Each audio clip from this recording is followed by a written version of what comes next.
Welcome to a short discussion of learning outcomes. Our two major goals for this presentation will be to define what learning outcomes are and how to create them in a cohesive, coherent manner for your course templates as well as for your programs. Learning outcomes, as defined by Battersby, express what the instructor intends a student to be able to do. They describe the knowledge or skills that students should be able to do by the end of an assignment, class, program, or what we're focusing on today, a course in a syllabus. They help students understand why that knowledge and those skills can be useful. And in broader terms, they describe learning that is significant and enduring. Why should we draft good learning outcomes? Learning outcomes shape assessment and evaluation activities. They've been shown in numerous studies to enhance student engagement and success.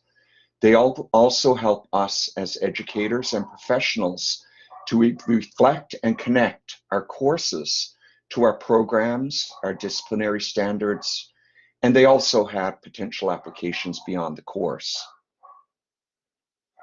Here is the anatomy of a learning outcome with 3 steps. Number 1, by the end of this program or course, students will be able to, so this is where you have statements that describe the learning that should be demonstrated by the end of the course. Number 2, they help us compare, design, and evaluate course outcome. And in that case, I'll be showing you how to choose an action verb that will be of benefit. And thirdly, they help ground our learning outcomes in our syllabus or in our program within the discipline.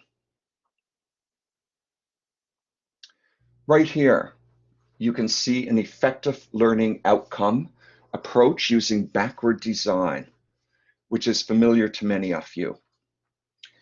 Backward design has existed for a number of decades. And essentially, there are 3 steps. Number 1, what do you want your students to know and be able to do? These are your syllabus learning outcomes. Number 2, how will you assess and evaluate them? So in other words, what kind of tasks or assignments or activities will you have? Some of which will be ungraded, assessment, and some of which will be graded, evaluation. And finally, then you determine how you will teach your students within that given course. You'll plan your weekly activities for each class over normally a 12-week period. Here are some examples to make it more concrete. Students who successfully complete this course in cultural studies will examine ways in which culture is formed, practiced, and constitute. In environmental studies, students will communicate perspectives on complex environmental challenges to both professional and lay audiences. So you can see right here, each learning outcome begins with an active verb that's higher order thinking. Interpret, examine, communicate, and apply. I'll be showing you more examples. You will notice that the verbs, and I'll show you Bloom's revised taxonomy shortly, can be higher order thinking or lower order thinking. In the previous example, they were more higher order thinking at the apply level and above, up to creating. So verbs like evaluate, critique, create, and justify are preferred to the lower order thinking ones, particularly if you're developing a course for 3rd or 4th year bachelor students. I would like you to consider avoiding vague verbs such as these: be aware, cover, realize, comprehend. Those are at the recall and remembering level. They're lower order thinking. At a university level, we generally expect them to engage in higher order thinking processes. Here are some useful verbs from Bloom's revised taxonomy. And you look at the apply, analyze, compare, evaluate, create levels. you'll see that you have quite a list to choose from. I've attached a document for you on Bloom's Revised Taxonomy, which clearly explains what types of verbs to use. And here we are, Bloom's Revised Taxonomy. It was created decades ago by a psychologist. One of his graduate students readapted it, making it more active in keeping with the notion that learning and thinking is more of an active creative process. So you can see some of the verbs there which are appropriate from the lower levels, lower order thinking, remembering and understanding, right up to higher order thinking, which is applying, analyzing, evaluating, and creating, which is what we normally use in our creation of new courses or tweaking of learning objectives. Here are some further resources for you.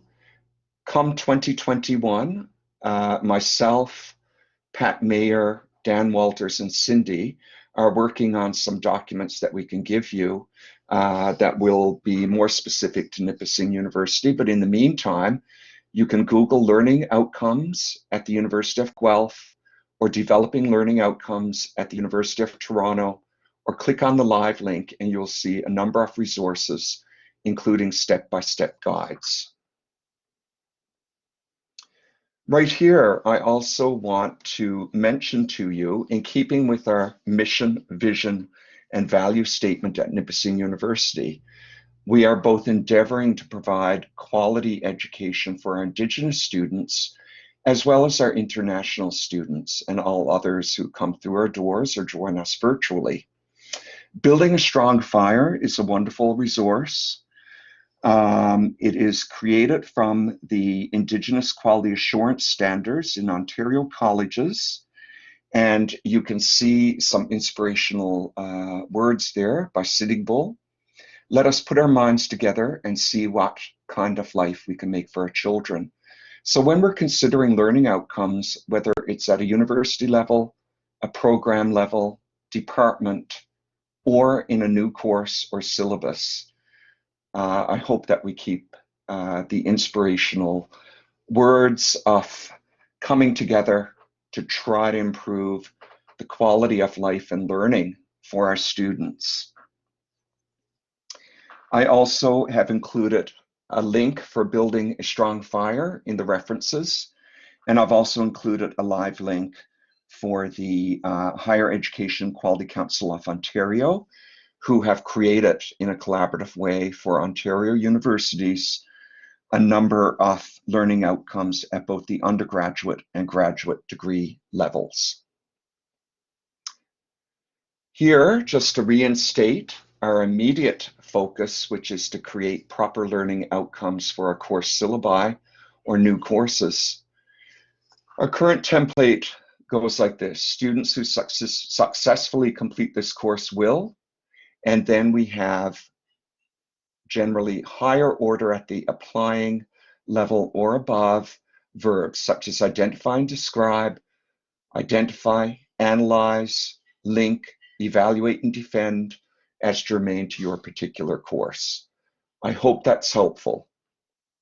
Right here, you have a number of references, most of which have live links if you wish to inquire further. Thank you, and if you have any questions, please let me know. Thank you. Bye now.